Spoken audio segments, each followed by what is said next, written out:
92,000 skulls. It is the perfect number for a nightmare. It is also not what archaeologists found beneath Mexico City. What they found was more disturbing because it was real. In 2015, excavations near the ruins of the Templo Mayor exposed part of a circular structure built from human skulls set into stone and lime. Further work revealed hundreds of skulls, more than 600 reported from the discovered tower sections, belonging mostly to men, but also to women and children. Beside the towers stood the base of the Huei Tzompantli, the great skull rack of Tenochtitlan. Rows of holes once held the wooden posts that supported horizontal beams. Human heads, pierced through the sides, had been displayed along them. The rack is gone, the wood decayed. The city above it was destroyed and rebuilt. Yet the dead remained locked inside the masonry, waiting beneath a modern street for someone to believe the old descriptions. For centuries, Spanish accounts of an enormous skull display were treated either as literal truth or colonial propaganda. The excavation ended that simple argument. The Huei Tzompantli existed. It was monumental.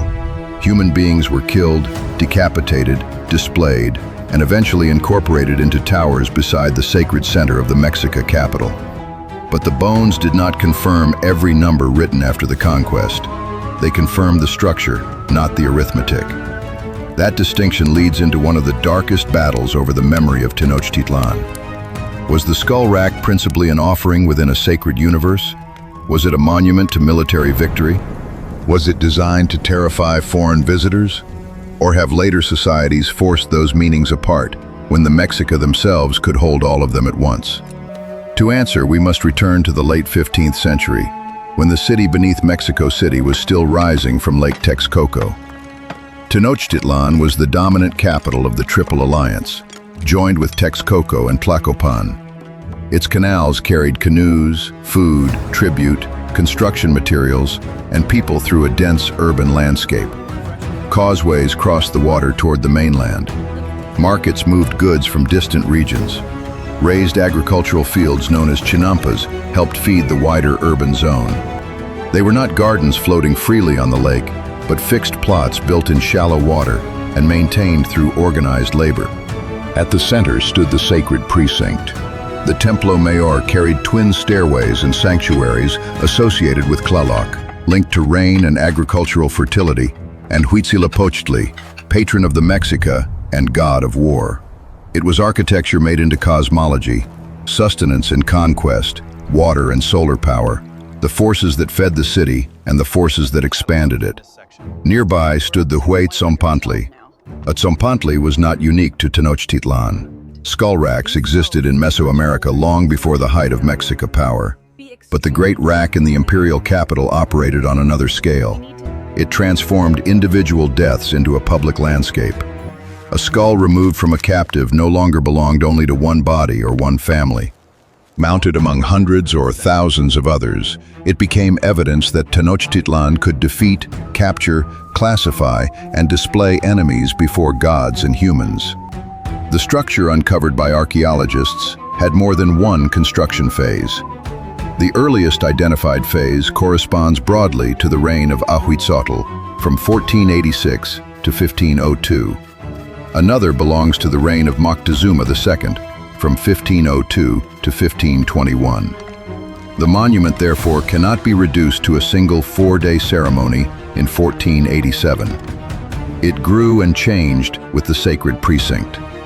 Yet 1487 remains central to its story. Ahuitzotl had recently become ruler of Tenochtitlan. His predecessor and brother, Tizoc, had begun another major enlargement of the Templo Mayor, but died before completing it. Later traditions portray Tizoc as an unsuccessful ruler and sometimes imply that he was killed. But the circumstances of his death are uncertain. Ahuitzotl inherited both the throne and an unfinished monument. Completing the temple gave the new ruler a stage on which to announce that the period of uncertainty was over. The dedication of 1487 brought together religion, dynastic legitimacy, military success, and alliance politics. Indigenous records connect the completed temple with captives taken from several regions. Later narratives describe rulers and dignitaries attending while the leaders of the three allied capitals participated in the ceremonies. The event displayed not only Ahuitzotl, but the machinery behind him: armies, tributary relationships, priests, noble houses, construction labor, and the authority of Tenochtitlan over the imperial center. Then comes the number that has swallowed the event. Some late sources claim that 80,400 captives were sacrificed over 4 days. Modern retellings turn the figure into a precise production schedule. Several victims every minute, lines extending for miles, priests working without interruption, bodies moving like material through a factory. The calculation appears scientific. Its foundation is not. The surviving accounts were produced after the event, under changed political and religious conditions. Their totals differ. Enormous numbers could serve Mexica memory by magnifying imperial power. They could serve colonial writers by depicting the conquered as monstrous. They could carry symbolic meaning rather than functioning as audited counts. Copying, translation, and oral transmission added more opportunities for distortion. The logistics also demand caution. Moving, restraining, killing, and processing tens of thousands of people at the summit of a temple within 4 days would require an extraordinary rate. Saying this does not deny the ceremony or make it harmless. It means the most repeated total cannot be treated like a modern census. The honest version is strong enough. A large dedication took place. War captives from multiple regions were killed. The spectacle communicated sacred obligation and imperial reach. The exact number remains unknown. No invented precision can make that reality darker than it already is. The skull rack must also be understood as more than storage. The heads were prepared, pierced, and mounted on wooden beams. After a period of display, some skulls were removed. Certain examples were transformed into masks or deposited in offerings. Others were incorporated into the circular towers, fixed with mortar so that bone became architecture. The tower collapsed the border between person and monument. For Mexico ritual specialists, the displayed dead were not merely garbage left after execution. Sacrificial remains could be sacred objects produced through ritual transformation. Death returned vital forces to gods and renewed relationships on which rain, crops, warfare, and cosmic order were believed to depend. The victims had been removed from ordinary social life and placed inside a system of divine exchange. That sacred meaning did not cancel political meaning. Imagine entering the precinct as an envoy from a community that had recently resisted tribute. Before negotiations began, the capital spoke through scale. The temples rose above you. Offerings arrived from distant provinces. Warriors displayed insignia earned through capture. On the rack, heads from defeated regions were arranged where every visitor understood that military failure could become public ritual. No official needed to say, "This could be you." The original script calls the structure an architectural marvel of intimidation, and that is partly correct. But intimidation was not an alien function imposed by cynical rulers on a religion they did not believe. A ceremony could be sincere worship and political theater at the same time. Ahuitzotl did not have to choose between nourishing the gods and warning his rivals. The warning gained force because the sacred obligation was real within his world. This was not modern industrial killing. The assembly line comparison creates a powerful image, but it imports 20th century categories that can conceal more than they reveal. Mexica sacrifice was organized and supported by the state, yet each ceremony belonged to a ritual calendar, a deity, a set of costumes, gestures, songs, directions, and meanings. Treating it as anonymous industrial processing strips away the very religious structure that made the violence possible. It can also make the empire appear more centralized than it was. The Triple Alliance governed primarily through tribute and political dominance, rather than turning every conquered community into an identical province. Local rulers often remained in office. Obligations and degrees of control varied. Some subject communities benefited from imperial trade or local rivalries. Others rebelled. Some later supported the Mexica during the invasion. The empire inspired fear and resentment, but it did not hold every neighboring people in one uniform emotional state. Nor was human life a standard item flowing beside maize, cotton, feathers, and cacao on every tribute list. War supplied many sacrificial captives. Tribute supplied goods and labor. The two systems reinforced state power, but collapsing them into a single tax in bodies produces a cleaner and less accurate horror story. The same problem appears in popular descriptions of the Flower Wars. Recurring wars against enemies such as Tlaxcala produced captives and helped train warriors. They carried ritual meaning, but historians still debate their full purpose. They could also pressure rivals, wear down armies, restrict trade, and continue conflicts the Triple Alliance could not resolve quickly. Tlaxcala was not a helpless human farm deliberately maintained by Tenochtitlan. It was a determined, independent enemy that the Mexica failed to conquer. That failure would matter after 1519, but not in the simple way the original story suggests. When Hernán Cortés reached the Gulf Coast, he did not instantly discover one coalition united by hatred of human sacrifice. Indigenous politics were fragmented, local, and strategic. Communities judged the newcomers according to existing rivalries and their own ambitions. Zempoala and other Totonac leaders saw possible leverage against Mexica demands.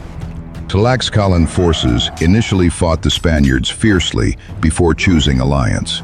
Texcocan factions later became crucial to the campaign against Tenochtitlan. These peoples were not supporting actors who waited centuries for Europeans to set them free. They made decisions, changed sides, pursued enemies, protected interests, and tried to shape an unpredictable invasion. Sacrifice and imperial pressure formed part of the political landscape, but they were not the only causes. Disputes over tribute, dynastic competition, territorial conflict, trade, revenge, and the chance to weaken Tenochtitlan all mattered. Some allies of Cortés were themselves former imperial powers or regional rivals. Their choice was not simply Aztec terror or Spanish freedom. Spanish domination had not yet revealed its full cost. By the final siege in 1521, indigenous warriors vastly outnumbered the Europeans in the attacking coalition. Giving a confident total of more than 100,000 creates another false precision. Estimates and forces change throughout the campaign. What can be said securely is that Cortés could not have captured the city without large indigenous armies, labor, food, intelligence, and logistical support. He also could not have done it through resentment alone. Smallpox struck central Mexico after contact, killing enormous numbers of people with no previous exposure, including the Mexica ruler Cuitlahuac. During the siege, brigantines contested the lake while attackers cut routes, damaged water supplies, and tightened the blockade. Hunger and disease weakened civilians and defenders.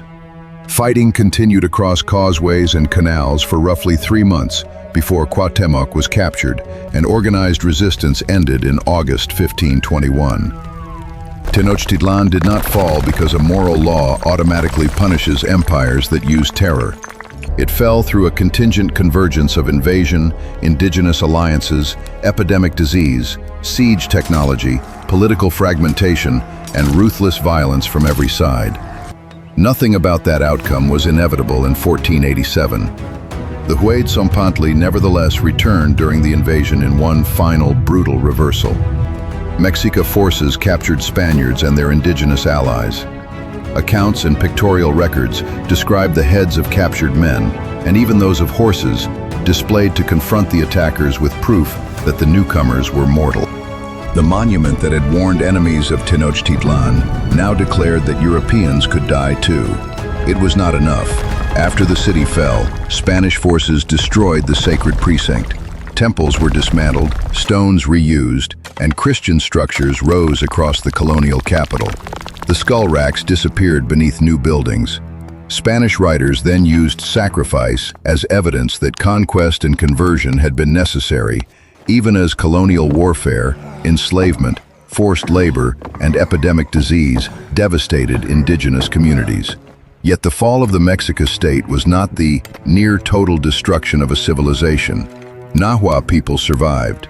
Communities preserved language, adapted institutions, produced histories, pursued cases in colonial courts, and negotiated life under a new and often violent order.